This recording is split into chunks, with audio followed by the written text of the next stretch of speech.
Assalamualaikum dan salam hormat. Saya Faris Daniel dan ini adalah cerita di sebalik berita. Cerita petang ini kita ingin menumpukan kepada golongan belia dan juga industri sukan yang mana memperkasa golongan belia dengan program-program pembangunan dan menghidupkan industri sukan adalah antara fokus Kementerian Belia dan Sukan KBS pada Belanjawan 2023. Menterinya Datuk Seri Ahmad Faizal Azumu berkata, kerajaan menerusi KBS sentiasa berusaha untuk memastikan masa depan rakyat khususnya belia terjamin. Dan bagi membincangkan perkara ini bersama kita di talian adalah pengisi sukan yang juga pensyarah kanan Fakulti Sains Sukan dan Rekreasi UiTM Shah Alam, Datuk Dr. Pekan Ramli. Assalamualaikum Doktor. Waalaikumsalam. Doktor, apa yang dimaksudkan oleh KBS dengan menghidupkan industri sukan tanah air kita ni? Dari aspek apa lagi yang sebenarnya nak kena hidupkan lagi ni Doktor? Okey, dengar tak? Dengar. Teruskan Doktor. Halo? Doktor? Ya. Okey. Doktor dengar soalan saya tadi, Doktor? Okey. Saya over jelas tadi, okey. Okey, saya ulang balik soalan. Okey, Doktor. Apa yang dimaksudkan oleh KBS ni sebenarnya dengan menghidupkan industri sukan tanah air kita? Mungkin dari aspek apa lagi yang perlu ditambah baik ataupun yang perlu dihidupkan lagi itu, Doktor? Saya rasa ni mungkin kita perlu melihat dari aspek apabila pandemik yang melanda seluruh dunia lah dalam 2 tahun kita industri sukan kita nampak seakan-akan tidak dapat orang kata berkembang lah dan kemudiannya apa yang dimaksudkan dengan apa yang perlu dilakukan dalam industri sukan pada waktu ini adalah satu perkara yang perlu kita lihat untuk kita, bagi saya yang paling penting sekali adalah kita lihat pelbagai industri yang berdepan dengan masalah kita katakan kegawatan ekonomi.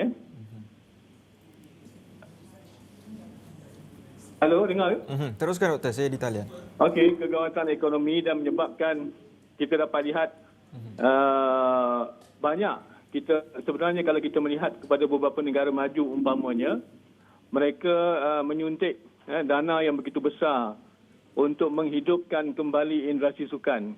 Seperti mana kalau kita lihat di Korea apabila mereka mengumumkan tentang peruntukan yang diberikan untuk merancangkan kembali industri sukan sampai 1.8 trilion won, satu jumlah suntikan dana yang begitu besar sekali untuk memastikan supaya industri sukan itu dapat orang kata bergerak kembali dengan begitu juga selain daripada dalam peruntukan tersebut kita dapat lihat bagaimana mereka juga menyuntik 20 bilion won untuk orang kata memberikan peruntukan kepada perjalanan liga-liga sukan di peringkat Korea dan begitu juga untuk menyokong pelbagai industri sukan yang lain dengan peruntukan yang besar sekali.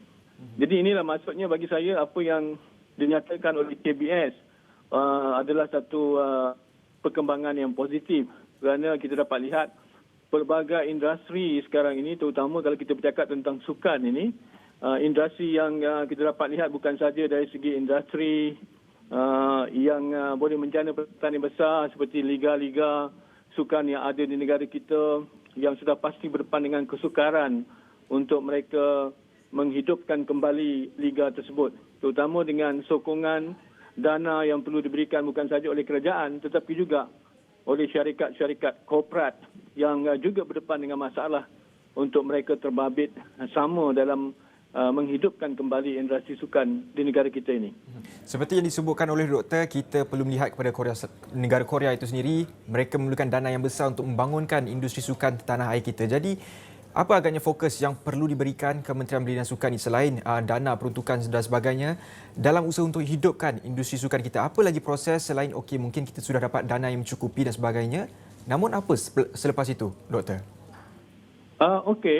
Kita dapat lihat di sini dalam konteks industri sukan ini kita bukan bercakap tentang orang kata menganjurkan liga sukan ataupun merancangkan kembali industri sukan saja, tetapi pada waktu yang sama umpamanya adalah penganjuran kejohanan-kejohanan bertaraf antarabangsa yang perlu kita juga sepatutnya sekarang ini memberikan tumpuan dalam usaha untuk membawa ataupun merancangkan kembali aktiviti sport tourism, pelancongan sukan supaya daripada aktiviti pelancongan sukan tersebut dengan kita mengajurkan kejohanan-kejohanan bertaraf antarabangsa akan membantu kita membawa kita katakan kemasukan pelancong sukan kita ini, dan sudah pasti ia akan membantu juga industri tempatan yang ada. Dan kemudiannya kita dapat lihat juga dengan selepas saja pandemik ini, kebanyakan barangan-barangan sukan juga kita dapat lihat melonjak tinggi. Bukan saja kita bercakap tentang barangan sukan biasa. Begitu juga dengan sukan-sukan golf umpamanya. Kalau kita dapat lihat di kedai-kedai golf pada waktu ini, harga barangan t-shirt dan barang-barang peralatan golf meningkat begitu tinggi sekali. Jadi suntikan dana yang diperlukan ini bukan saja untuk merancangkan industri sukan golf, tetapi juga memerlukan subsidi kepada barangan-barangan perkhidmatan golf dan juga barangan-barangan sukan lain yang sebenarnya kalau kita nak merancangkan industri itu, kita perlu memastikan supaya peningkatan barangan dan perkhidmatan ini tidak melonjak begitu tinggi sekali. Dan ini boleh sebenarnya orang kata memperlahankan perkembangan industri sukan itu sendiri. Ya Doktor, memang tidak dinafikan industri sukan ini terhimpit juga dengan kesan pandemik COVID-19 dan juga inflasi dan sebagainya. Namun apa agaknya mungkin perkara yang Doktor lihat sekarang ni berlaku yang dilihat sudah menjadi barah ataupun akan menjadi satu barah dalam industri sukan kita? Misalnya mungkin ada ke isu-isu kronisme ataupun apa-apa selain itulah, dan bagaimana agaknya kita nak perbaiki perkara itu, Doktor? Okey, kita dapat lihat sekarang ini industri sukan yang kerap kali kita dapat lihat di sini adalah beberapa sukan yang sebenarnya menjejaskan nama baik negara kita lah dari segi dalam konteks sama ada sukan dalam konteks amatur tetapi juga dalam konteks profesional.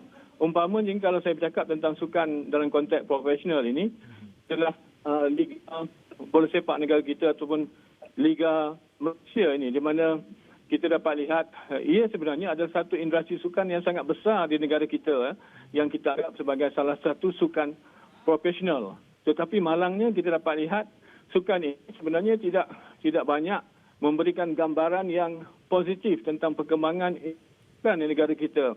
Malah terlalu banyak perkara-perkara negatif yang berlaku dalam konteks industri sukan bola sepak ini.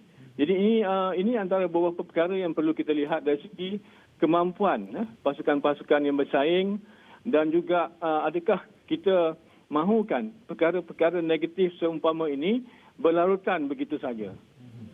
Seperti biasalah, memang kita tahu arena bola sepak ni banyak kontroversinya, Doktor. Dan sebelum ini juga, Doktor ada sebut bahawa olahraga kita ini sedang berada dalam keadaan yang kritikal kerana kita mungkin kekeringan bakat baru. Namun mungkin selain daripada olahraga, sukan apa lagi yang dikategorikan oleh Doktor dalam tahap kritikal yang dilihat kita ada potensi besar tapi kurangnya bakat baru dan sebagainya, Doktor? Ya, saya sebenarnya sangat orang kata concern dengan perkara ini. Saya merasakan bahawa sukan-sukan beberapa sukan yang sepatutnya menjadi penyumbang utama kepada kita dan perlu kita juga merupakan antara kuasa besar dalam sukan ini.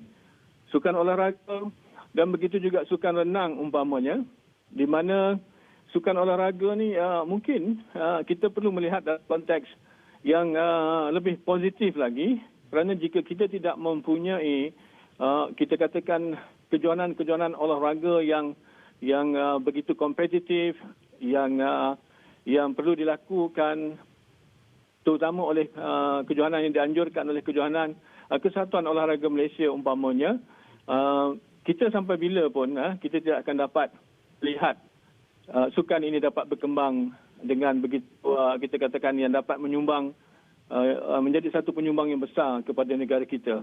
Bukan saja peranan KOM tapi juga di peringkat pembangunan akar umbi di peringkat sekolah yang perlu kita lihat, yang perlu kita rancangkan kembali supaya kita dapat melihat kita akan dapat kembali orang kata letakkan nama negara kita terutama untuk menguasai sukan olahraga ini, kerana di Asia Tenggara ini kita sudah pun jauh ketinggalan.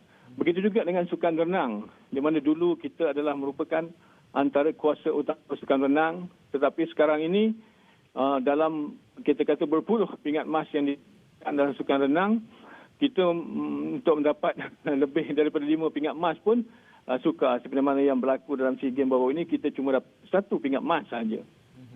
Ya, negara kita mungkin dah menempa nama dalam arena badminton, acara terjun dan sebagainya. Namun melihat ke hadapan, Doktor, bila agaknya Malaysia ni kita dapat lihat kemajuan dari sukan-sukan yang mungkin kurang popular, mungkin negara lain ada kemahiran ini, macam contohnya golf, tenis dan sebagainya yang mungkin dilihat sebagai golongan-golongan elit punya sukan.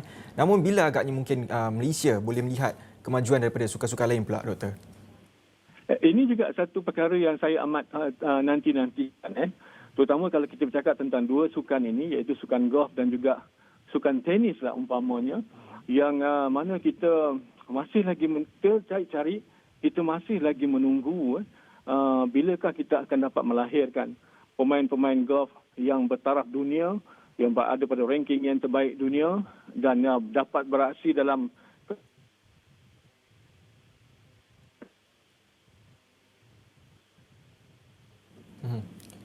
Baik, nampaknya kita terputus talian dengan Datuk Dr. Pekan Ramli, Pengisi Sukan, yang berkongsikan bagaimana hala tuju sukan kita dan juga apa yang seperti disebutkan oleh KBS demi memperkasakan golongan belia dan juga untuk menghidupkan lagi industri sukan di tanah air kita. Itu antara perkongsian yang dikongsikan oleh Datuk Dr. Ramli Pekan. Banyak lagi perkongsian yang mungkin saya ingin bawakan, tapi itu sahaja untuk jam ini. Kita berehat sebentar, kembali selepas ini.